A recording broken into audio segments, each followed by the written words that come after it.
parole est à Monsieur Pierre Vatin. Merci, Monsieur le Président.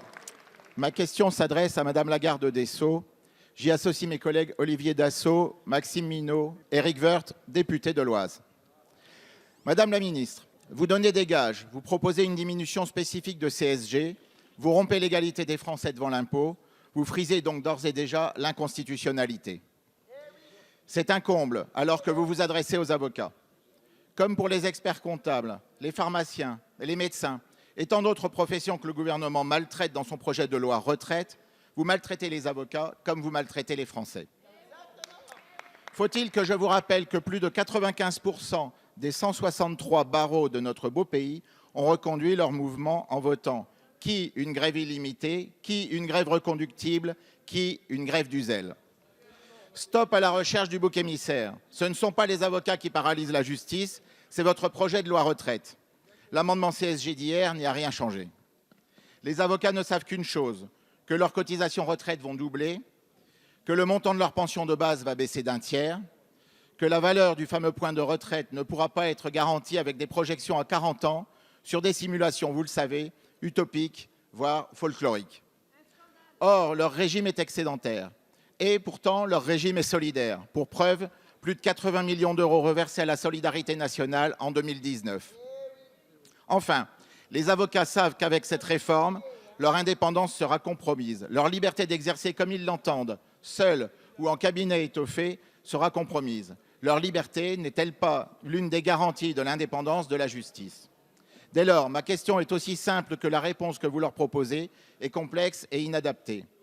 Comptez-vous préserver dans cette réforme des retraites un régime excédentaire et solidaire qui fonctionne et garantit l'indépendance des avocats, ou bien les appauvrir ou les contraindre à perdre leur âme? Je vous remercie. Merci, monsieur le député. La parole est à madame Nicole Belloubet, garde des Sceaux, ministre de la Justice. Monsieur le Président, Mesdames et Messieurs les députés, Monsieur le député Pierre Vatin, non, je ne maltraite pas les avocats. Absolument pas. Je voudrais simplement ici vous dire que dans le système universel de retraite tel que le gouvernement l'a porté, il est évident que ce système qu'on a construit pour être un système juste et un système de solidarité, il doit concerner tous les Français, quelle que soit leur profession, qu'ils soient salariés, profession indépendante, profession libérale. Évidemment, je comprends parfaitement les inquiétudes que peuvent ressentir certaines personnes, dont les avocats, face à des changements de situation. C'est évidemment quelque chose qui doit être pris en compte et c'est la raison pour laquelle nous avons construit des mécanismes de transition qui sont adaptés à chacune de ces professions. Je me suis engagée avec le Premier ministre à trois éléments qui correspondent exactement à des demandes des avocats. Premier élément, le maintien de la caisse de retraite qui sera l'interlocuteur unique des avocats. Deuxièmement, il n'y aura aucune baisse de pension. Troisièmement, quant à la hausse des cotisations, que vous-même, monsieur le député, à propos de laquelle vous-même dites qu'il y aura un doublement, c'est inexact. C'est inexact parce que précisément, et nous nous y sommes engagés par voie d'amendement, nous aurons un abattement de l'assiette de la CSG qui permettra évidemment de diminuer ces cotisations.